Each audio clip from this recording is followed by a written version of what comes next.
Good evening. On our reel-to-reel crosstalk this evening, we're going to take a look at a problem that probably affects many of us, though we're not even aware of it. Tonight our topic is addictive behavior. Addictive behavior can manifest itself in drug or alcohol abuse, compulsive gambling, overeating, and even sexual promiscuity. Our guests this evening include Dr. Richard Fitzgibbons, Mary Jane Brandt, and Father John Harvey, three professionals who have many years of experience counseling people with addictive behavior. But before we meet them, we're going to take a look at the toll that one addiction, alcoholism, takes on our society. For many years, alcoholism has been the nation's second most prevalent disease, affecting some 17 million Americans. Special reports to the U.S. Congress reveal that anywhere between 38 to 64% of drivers in fatal accidents had been drinking. Many criminal actions can be tied to substance abuse. 63% of offenders in prison reported alcohol involvement in their crime. Reports of assaults show that 72% of offenders and 79% of their victims had been drinking when the crime took place. Two other studies reveal that between 38 and 65% of child abuse cases were alcohol-related. Alcoholism was tied to over 18,000 deaths and 10 million on-the-job injuries, and U.S. companies spend over $42 billion a year on alcohol-related illnesses. In 1975, the most recent figures available show that 10,000 suicides and between 15 and 64% of suicide attempts were related to alcohol. Those alarming statistics are generated by one addiction. In tonight's program, we'll be discussing many types of addictions, and we'll discuss the enormous human toll that such behavior claims. When we come back, Dr. Richard Fitzgibbons will be with us to discuss what causes people to go to the point of such self-destructive behavior. We hope you'll stay tuned. The House of Charity can be found at work throughout South Jersey, wherever there is suffering and distress. Through its agencies, compassionate care goes to the elderly. The needy receive food and clothing. Special education programs administered to the mentally handicapped.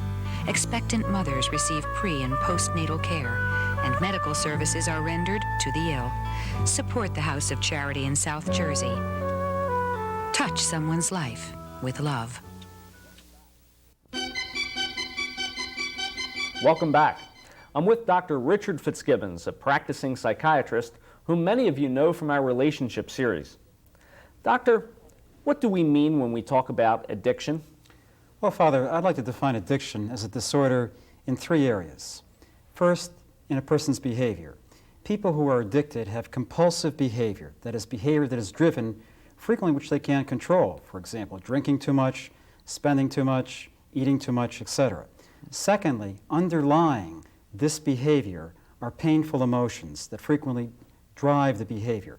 Thirdly, it's a disorder of thinking. So basically, it's a disorder in those three areas, emotionally, with behavior, and with a person's thinking pattern. Can you give us an example? Well, I might give an example from just very recently in my practice. I saw a man referred by his parish priest. He was a man who was very happily married. He had a job he enjoyed. He had children he loved very much. And he called me because he felt sad. Now, in addition to feeling sad, he had an alcohol addiction. And he really had no understanding of why he had this addiction, because in the present, he had no reason to be addicted to alcohol. Now, as we talked, this man came to say to me, you know, he said, I think I'm really drunk with insecurity, so that he was an alcoholic. But beneath that drinking compulsion was a deep feeling of insecurity as a man that really had nothing to do with the present, but was rooted in his childhood and teenage experiences.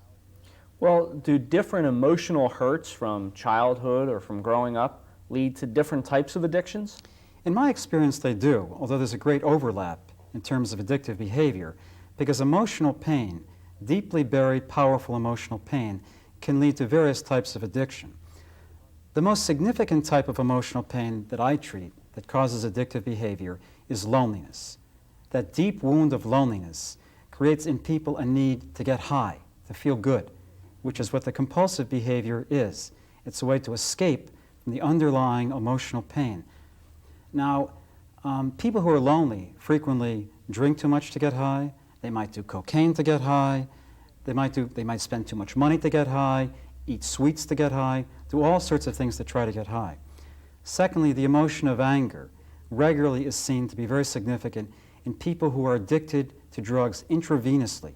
Intravenous drug users have significant problems with self-hatred. For example, there's such a tremendous danger today in the intravenous drug user of developing AIDS that many of them don't care. They just go ahead and use these needles even though they're not certain that they're clean. Thirdly, the emotion of fear, in my experience, in young people regularly leads to the use of marijuana. Addiction to marijuana in the young is a way they calm their fears, primarily the fear of being hurt. Then finally, the wound of insecurity regularly leads men, for example, into homosexual addiction, to try to undo that deep feeling of insecurity. It causes other men or women to have to use alcohol. So there's an overlap, but sometimes there is this particular emotional wounds do lead to particular types of compulsive behavior to try to escape that emotional pain or to try to deny it. All of us have had some of those emotions at one time or another. Why do some people become addicted and other people not? Well, that's a good question. I often think of that myself as a psychiatrist sitting there, and I often say to myself, there, but for the grace of God, go I. It's true, we all have had different emotional hurts. I think there's several factors here. I think it depends on the degree of the hurt. That is, the greater the hurt, the greater likelihood you're going to try to do something to escape from that emotional pain. Many of us aren't addicted, aren't actively addicted, because we have people who come into our lives who love us. That helps our loneliness, who help us to feel good about ourselves, to appreciate how gifted and special we are. We have people who come into our lives who help us to trust more.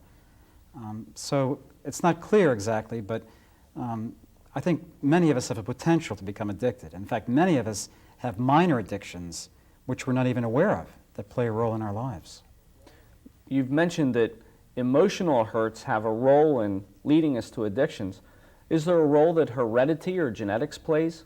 That's a good question, Father, and I think that many people in the medical profession believe that there is a significant role, but that's controversial. Some would see it as being more learned behavior, that it's almost like a hurt that's passed on from a parent to a child, and it could develop in that fashion. But there are many people who do think that there's a genetic predisposition to that. But you have to be careful, because that can be used as an excuse for compulsive behavior. They can say, oh, well, I'm a compulsive drinker or drug user because my father was, or my grandfather was, or my mother was.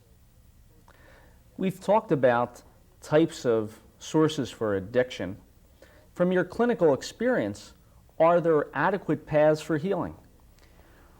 Well, the most significant path for healing compulsive behavior is Alcoholics Anonymous. In fact, I think one of the great oversights is that Alcoholics Anonymous has not been awarded the Nobel Prize for Medicine, because that is such a powerful, loving community that helps heal the compulsive aspect, the behavior of addiction, and to a degree, the emotional wounds that cause the addictive behavior. But there are limitations.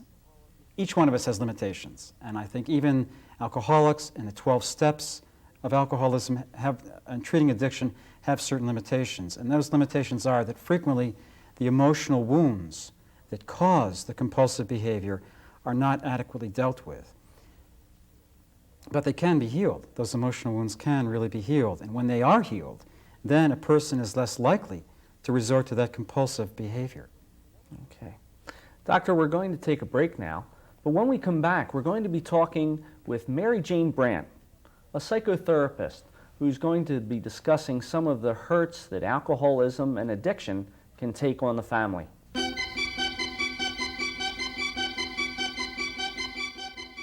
Stage comes right out into the audience. There's not a bad seat in the house. The acting is top-notch.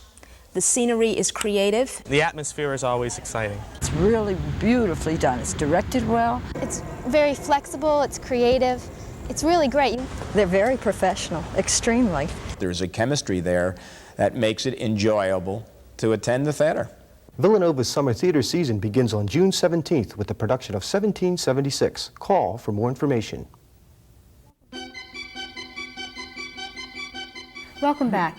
If you're just joining us, this evening we have a special edition of Crosstalk dealing with addictive behavior. And our guest for this second segment is Mary Jane Brandt, a psychotherapist in practice with Dr. Richard Fitzgibbons. Welcome to Real, Mary Jane. Thank you, Bill. I'm glad to be here. Dr. Fitzgibbons and Father Dave were speaking about the paths to healing. And I'd like to continue on that topic for a moment, if we may. The important thing on the path to healing, the most important obstacle to remove and to deal with, is denial. Could you explain that for us? Denial is the biggest problem that I have ever seen in working with anyone with a compulsive behavior or addiction. They don't want to recognize that, in fact, there is a problem. They'll come in and say, my husband is getting on my nerves, and my children are driving me up the wall. If this is a woman or a man, it doesn't really make any difference.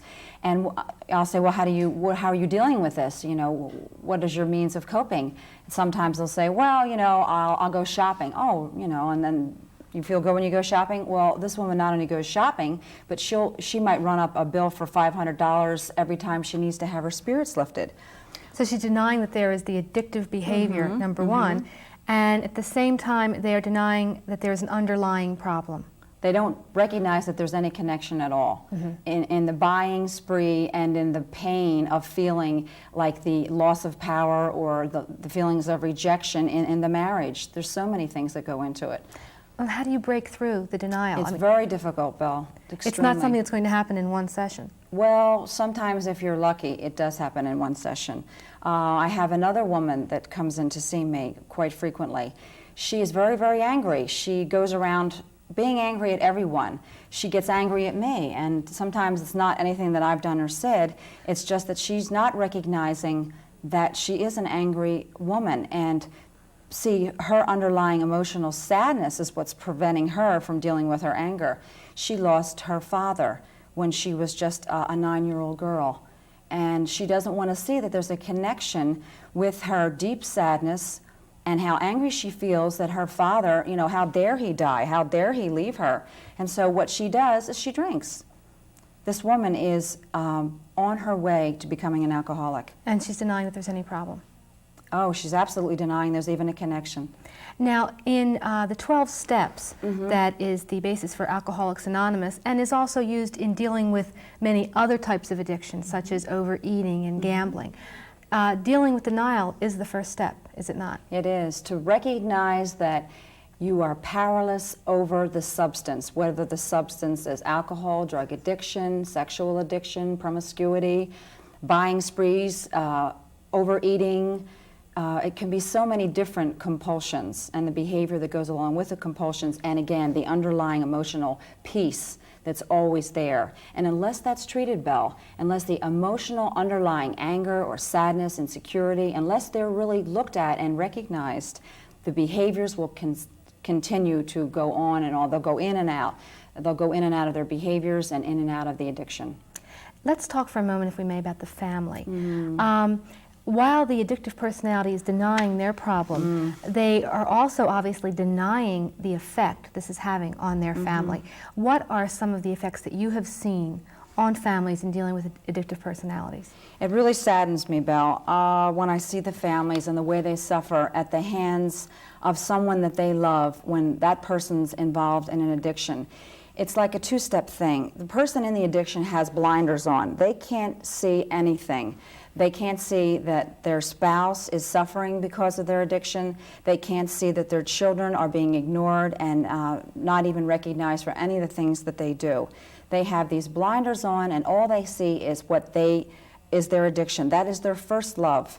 It doesn't matter if, you know, if their addiction is, say, the bottle, or if their addiction is cocaine, you know, a very seductive drug. It doesn't matter if their addiction is buying and, you know, being a big-time spender or any of these things. That's the main thing in their life. The main thing, and nothing else matters. You know, it's not like you know, if the wife is a wonderful, beautiful, loving individual, she could be all of these things, beautiful and caring, but it's not going to make any difference, Belle, because their addiction is what is important to them. That is their focus.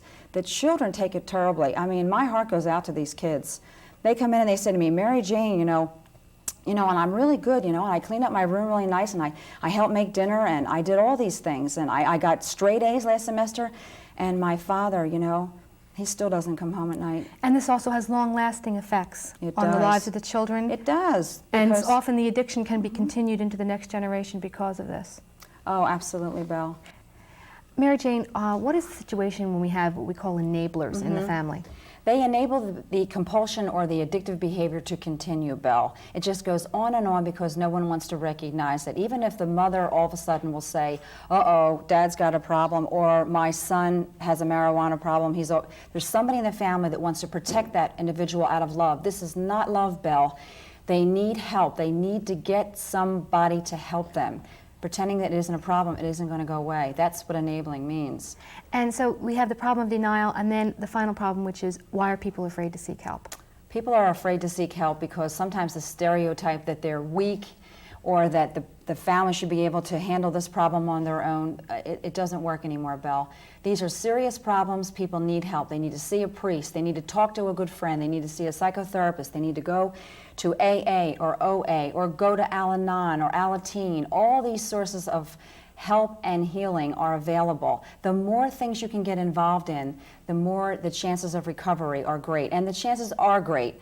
I mean, many people that I saw a year ago, I don't need to see anymore. They don't need to come and see me because they're working the program. Mary Jane, thank you very much for You're sharing welcome, your Belle. experience and views with us. When we come back, we will have Father Dave and Father John Harvey talking about the problem of sexual addiction. So please stay with us.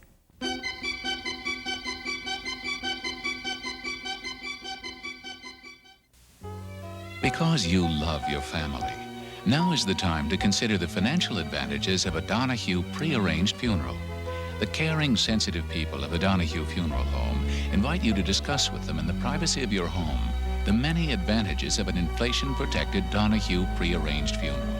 With pre-arrangement, you can fix the cost of a funeral at today's prices permanently and gain peace of mind for yourself and your family. And that's what living is all about. Welcome back.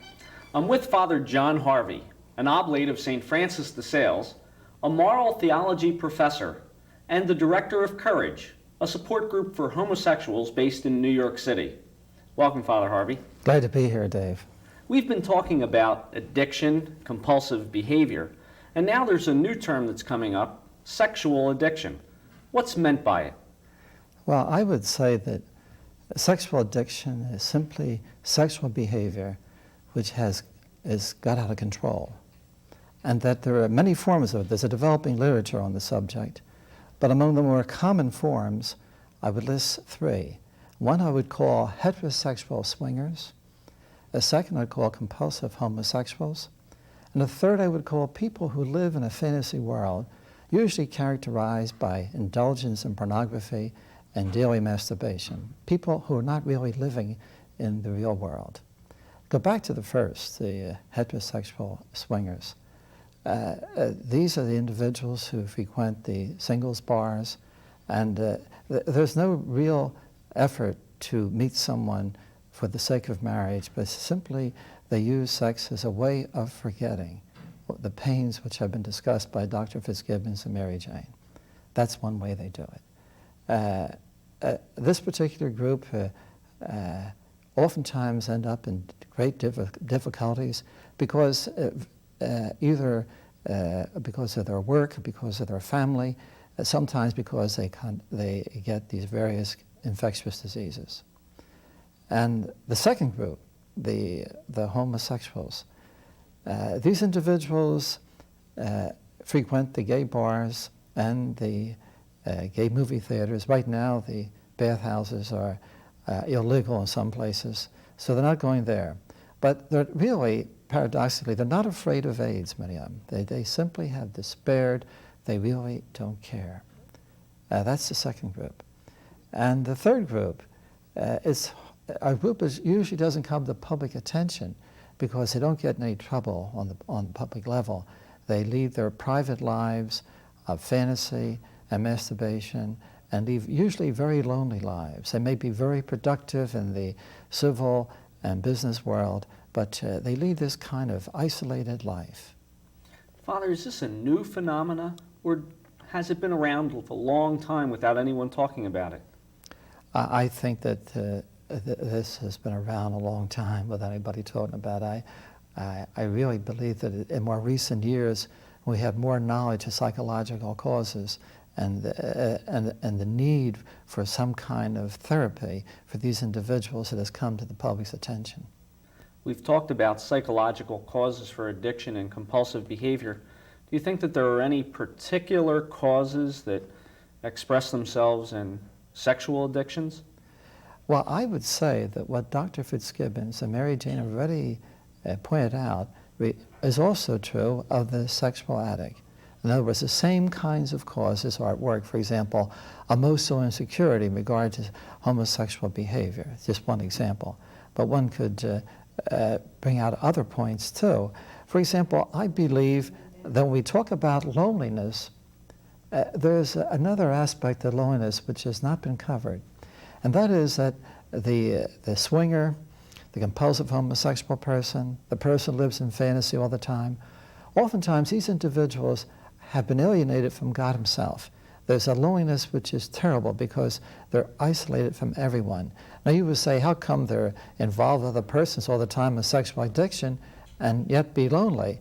Well, the truth of the matter is that most of these actions are extremely impersonal and do not really involve any kind of intimacy. They're looking for intimacy, a sharing, a trust with others, and they just don't have it. So that I would like to put that relationship to God as another source of the compulsive behavior. Do you think then that the lessening of religious practice, the lessening of prayer, the lessening of importance of formal religion has really created an increased situation this way? I think that it's a factor.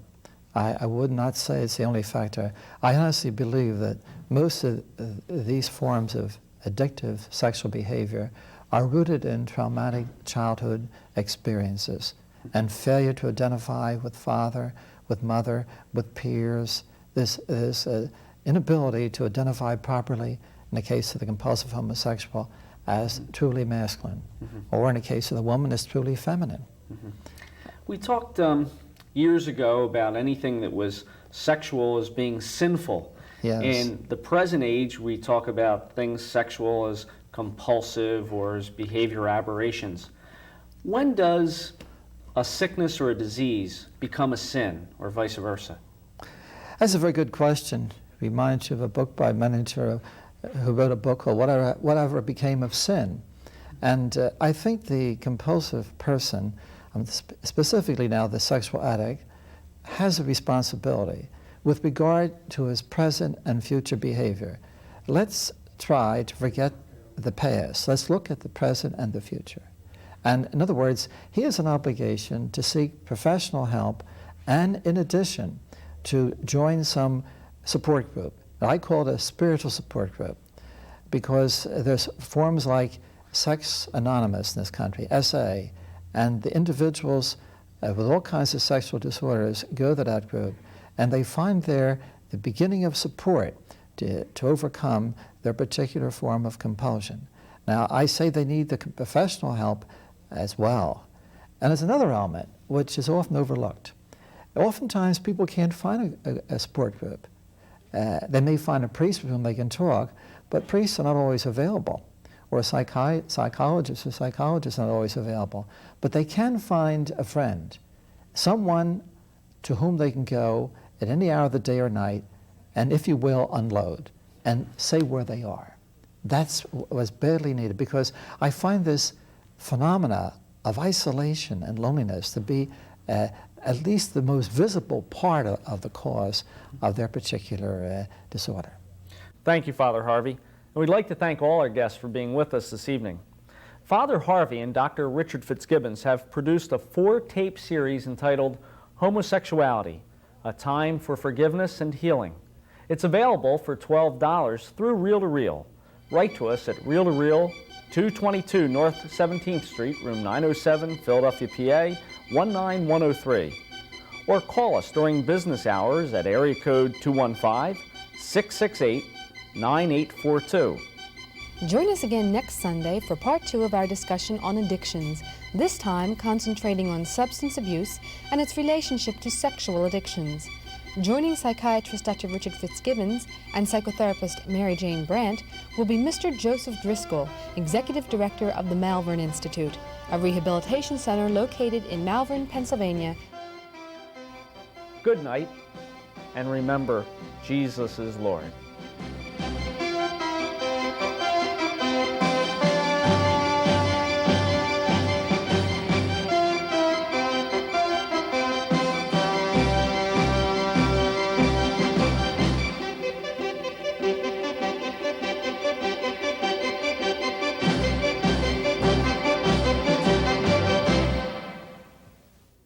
Travel arrangements for reel-to-reel by Atkinson and Mullen Travel of Media, PA. Phone area 215-565-7070.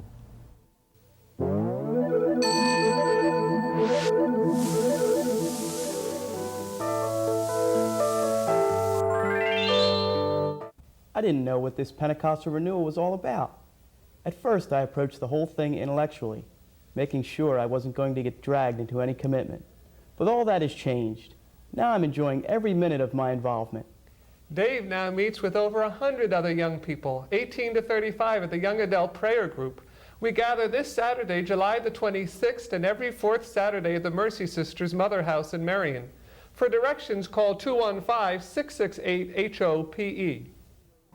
From the river to the ocean and everywhere in between, the Diocese of Trenton lives in its parishes, people, homes, and schools.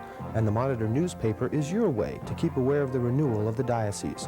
Lively features, accurate news reports, and columnists with something to say. Read the Monitor to find out what's happening in your church, from around the world, throughout the diocese, in your parish, from the ocean to the river. To subscribe, call area code 609-586-7400. What can I tell you? Every Sunday you can become more aware of the world around you. You'll discover what's new in the Catholic Church. There's always something new. And Sister Marianne and I would like to share with you the triumph of Catholics in the area. The spirit of Vatican II is alive in you and in me. Well, look at the Gospels. God's Word has always had the answers for your life's problems. I'm Father Lee Forbes. And I'm Sister Marianne Johnston. Every Sunday on the radio, join us. Up on Air. It was terrible. I was single and pregnant. I couldn't even say for sure who the father was. Everyone seemed worried about reputations and quick solutions, but nobody seemed to care about me or my child. Then I heard about the people at MAS. They didn't yell. They didn't judge me. They listened, and they're helping me through the most difficult time of my life. I had heard about other maternity services, but the people at MAS are different. They're professionals, they're free, they have offices right nearby, and they help. Listen, if you're single and pregnant, don't get depressed. Get help. Call MAS. They really care about you and your baby. MAS, serving Burlington, Ocean, Monmouth, and Mercer counties. We're there, and we care. Phone 609-394-5181.